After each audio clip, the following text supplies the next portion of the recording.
There's no feeling more intense than starting over. If you've broken your Scratch project moments after you've shared it, as I have, or you spent hours working on a project only to notice too late that one of your sprites has unexplainably gone missing. If you've made use of that difficult-to-name thing of thing block within the sensing category, amazingly useful but capable, due to a Scratch bug, of leaving you crying as it dumps all your scripts in one big unordered heap. If you've made real progress coding a game over the course of the week, only to come back the next day to discover you weren't even logged in, nothing has been saving. Starting over is harder than starting up. If you're not ready for that, like if you've already had a bad day at school, then what you're about to go through may be too much. Feel free to go away and come back. I'll be here. Alright, thanks for coming with me on this trip. I'll understand if you need to take a break at any point. Just find a safe place to stop and remember to pause the game by pressing P. On Scratch you can find loads of remixed or reimagined recreations of existing games, and with good reason. George Bernard Shaw said, "Imitation is not just the sincerest form of flattery, it's the sincerest form of learning."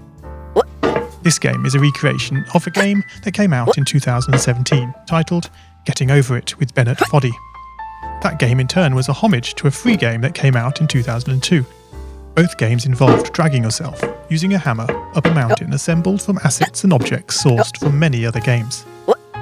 It seems appropriate then that, when trying to recreate Getting Over It in Scratch, that we should construct our mountain from the same assets used in literally millions of Scratch projects, the unmistakable contents of the Scratch costume library. Unlike Unity or Unreal, Scratch does not provide you with a built-in physics or 3D rendering engine. It has no state-of-the-art debugger, you can't even pause your scripts. We are forced to program old school. Our experience capped at 30 frames per second on a 480 by 360 pixel stage. But these very restrictions force us to experiment, to think out of the box, to grow as developers as we become masters of all things Scratch. And let's not forget, what we lack in technology, we make up for in community.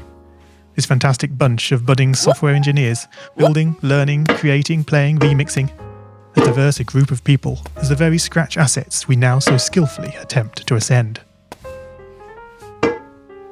The act of climbing, in the digital world or in the real world, has certain essential properties that give the game its flavour. No amount of forward progress is guaranteed. When you start Getting Over It, you're standing next to a dead tree, which blocks the way to the entire rest of the game.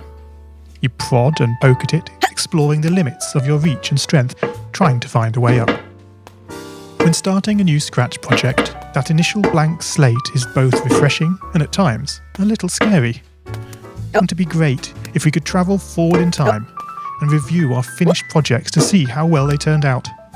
I certainly wish we could. The real draw of coding, what gives it that special zing, is the challenge of accomplishing something you've never done before.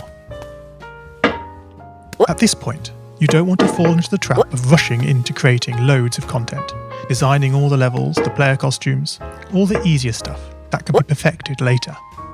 No, before all that, you need to prod and poke that tree. That is, understanding the coding difficulties you're expecting to face and try out any ideas to solve them. You may not be able to time travel, but at least this way you can get a good idea of how well your project is like to go, and potentially save yourself a lot of time. This project began life a couple of months ago as 3 simple scripts: the player, hammer, and level. I spent no time on the art, just using Scratchcat and a few rectangles drawn in the sprite editor. The scripts for the player quickly mocked up in a similar fashion to those I teach on my usual channel.